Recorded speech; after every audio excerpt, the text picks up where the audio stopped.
Hey, True Believers, Teen here. Okay, so I'm a little bit in the dark. The rest of the family's sleeping, and I wasn't able to light up everything behind me to do the green screen thing. So anywho, that's why you're going to see one video that was recorded at a different time that has me on it with the green screen, the whole 9 yards.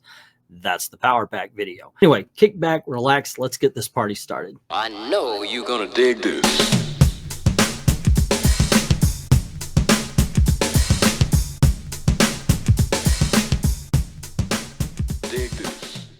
Louise Simonson joins June Brigman to bring to you Power Pack #1. And I got to tell you, I like the fact that Marvel knows that they're screwing up.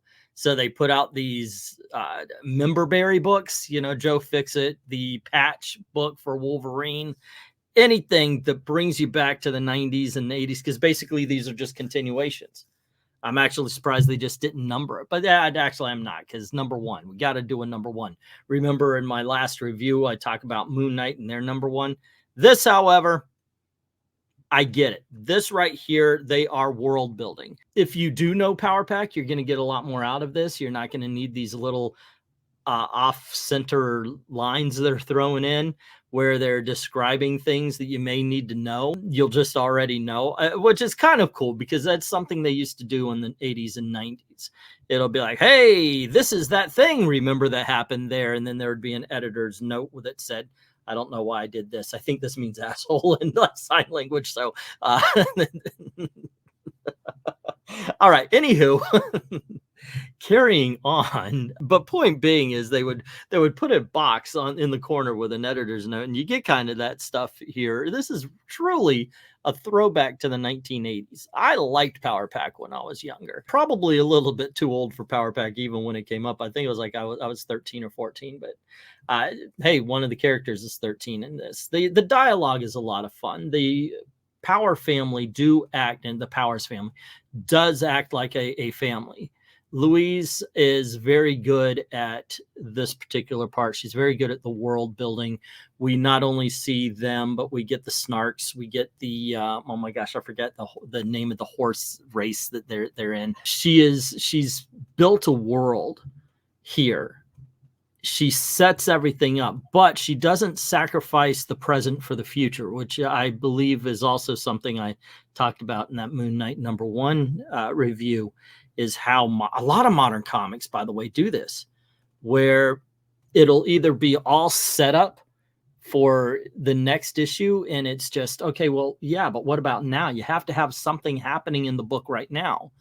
Or it will be just like three pages to convey what would have been conveyed in the 1980s and 90s in one, or in a few panels even.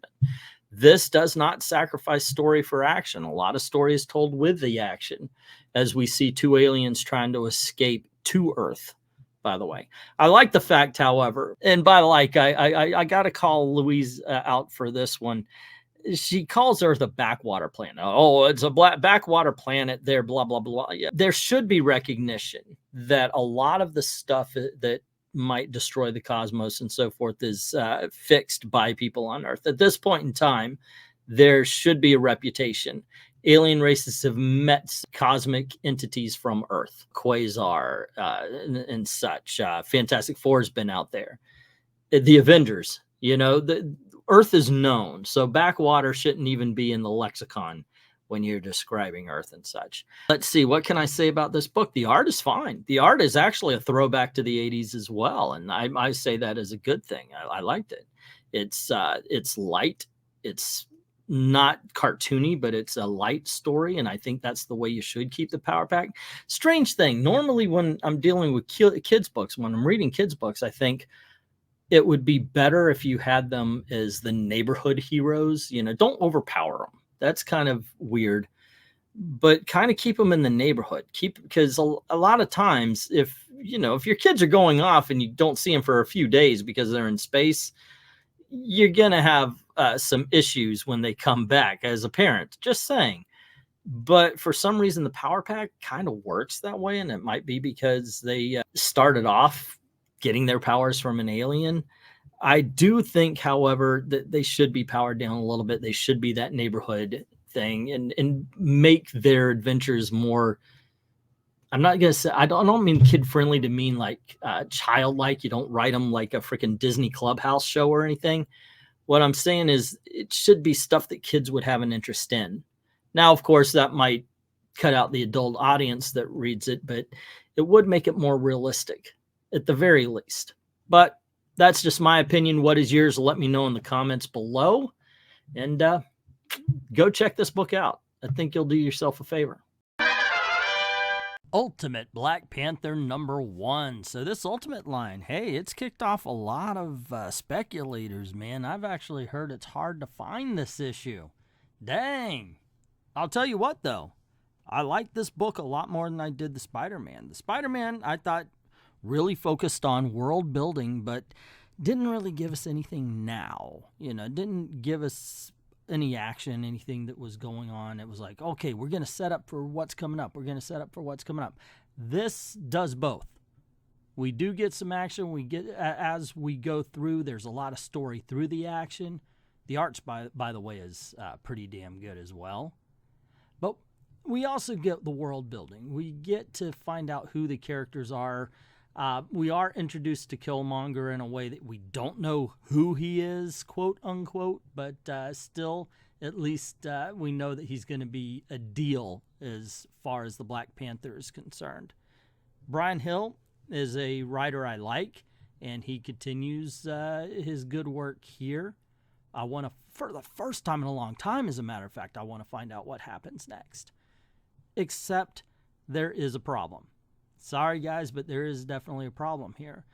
And I'm going to spoil a little bit. So 5, 4, 3, 2, 1. Okay, here's the spoilers. At the end, we find out that the big baddie is going to be Moon Knight. Why? Give him a villain. Can we stop having hero versus hero? I want him to fight Claw. Why not? A good writer will find a way to make their villain badass, and Brian Hill's a good writer. So why are we getting Moon Knight except for, yeah, we need to expand the Ultimate Universe? But that's just a me thing, I guess. I want to see bad guys. I want to see villains. And I don't want to see a sympathetic villain anymore either. I'm kind of over that. I want to see really big badass villain. But that's neither here nor there. Let's talk about what we did get. Now, another thing Brian Hill puts in is a little bit of, I don't know, would it be espionage? Is we almost see that there might be a coup going on, or at least that's what I picked up on as far as the Dormage is concerned. I may have said that wrong, but I hope so. I really do. When I picked up on that, I was like, holy shit, this is getting good. Next up, we got the Batman Scooby-Doo Mysteries. I picked it up because why the heck not? I haven't read one of these in forever and a day. Sorry I missed the first issue. This, we have the Mystery Inc. going into a zombie swamp. And there's actually a business where you could get a selfie with Solomon Grundy. And the Mystery Inc. don't understand why people are trying to go towards Solomon Grundy. There's a mystery afoot. Let's solve it. And it just so happens that Batman has heard that Solomon Grundy is making an appearance as well. And he figures he's going to go to the swamp to stop him. Now, this reads just like a classic Scooby-Doo mystery from the 1970s, one of the old cartoons. And I got to tell you, it is a heck of a lot of fun. This is for kids, though. Make no mistake. This is a really simple story where it's like, hey, who could be the villain? Well, you got Mystery Inc., you got Batman, and only one other character. Gee, who could the villain be? Who are they going to unmask Solomon Grundy to be? Do you think it might be this guy? So I'm sorry to spoil the story for you, but the economy of characters declare that, yes, and as a matter of fact, there you go. It is a very simple story. If you have kids, if you have small kids, this is a really good book to read to them or let them read themselves as a way of getting used to reading. I taught my kids with the old Impact comics. Trust me, comic books work as a reading tool. And this is an excellent thing to put in front of them. Will adults get a lot out of it? Some nostalgia, I think. And if you just want a simple read, this is going to do you good. This will work out for you. But if you're looking for some sort of in-depth anything, yeah, you're barking up the wrong tree here, pal. Teenage Mutant Ninja Turtles, The Saturday Morning Adventures, number 10. I have not read 1 through 9, so I'm jumping on this new, but let's face it, kids, I gotta admit, I liked the Teenage Mutant Ninja Turtles when I was younger, but it was a different brand.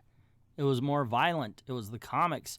When it got to the TV show, I was like, God dang it, that's not the book I love, and I never watched it. But I've kind of been open nowadays. I want to check out these things that I missed, like the Gargoyles, the old Teenage Mutant Ninja Turtles cartoon, and so forth and so on. So I figured, what the heck, why don't you start with a comic? And I picked this up, and dang, it's a fun book. It really is. It does read like an old 1980s comic strip. You've got Leonardo stuck in the past where he and Shredder are fighting over a magical sword as the rest of the Teenage Mutant Ninja Turtles try to figure out a way to bring him back from feudal Japan. It's a lot of fun. Shredder's a Shredder. He even gets together. What's a Kang? I remember that. He gets together with him at the end. And they do set up for what's coming up, but they don't forget the present. And what ends up happening is you get a good book for kids, just like the Batman story, except they don't forget that adults might want to read this as well. And they don't fill it up with bad jokes or jokes that shouldn't be in a kid's book or anything like that. But what they do is to make sure at least there's a story you could get behind. At least there's a story that might interest you as well as the younger set. And I think that's important. I think that's what makes this a superior book to the Batman book. Not that the Batman's bad. It's just that this one is a little bit better. By little, I mean a lot. Okay, let's rank them. And I gotta say, this time I'm kind of happy because there's not a bad book in the bunch. But since we're ranking them, we gotta have a bottom. And so far, number 4 would have to be Batman Scooby-Doo Mysteries. Like I said, it is a fun book. I enjoyed reading it. That being said, it is mostly for kids. Like 95% for kids and not adults. So take that as you will. Good book. There you go. Number 4 for the video. Coming in at number 3 is The Ultimate Black Panther, number 1. Once again, Brian Hill really does put together a pretty good little Keebler tree where he's working at. I mean, this is a tight story. This is pretty good. It's got great world building. It's got great action. All in all, I strongly recommend this book. But when I was thinking about ranking, it was Black Panther and Teenage Mutant Ninja Turtles for 3rd and 2nd. And I gotta tell you, when I really did think about it, I enjoyed Teenage Mutant Ninja Turtles, The Saturday Morning Adventures number 10, just a little bit more. I like the fact that it seems like they're going back to feudal Japan to redeem the 3rd film. And it really works. Which, of course, makes Power Pack number 1 the best book of the batch, and I can say that without hesitation or irony. This was just a fun book that did everything right. It world built, it gave us a lot of good action, it told us who all the characters were and their relationships to each other. This is world class. Well, I can't say world class. I wouldn't put this up there with Watchmen or anything, but you know what? Go check it out. Like I said, you'll be doing yourself a favor. But those are just my opinions. What are yours? Let me know in the comments below. Don't forget to click like, share, subscribe. Ring that notification bell if you haven't done it already. And click on one of the videos that are popping up right here. You might find something cool. A lot of cool things happen around these parts. Now, if you don't mind helping out the channel, going over to Ko-Fi, drop $1 in the tip jar or commission a video. I'd like to thank everybody who's already done that. And to everyone, all of the true believers, thank you very, very much for watching.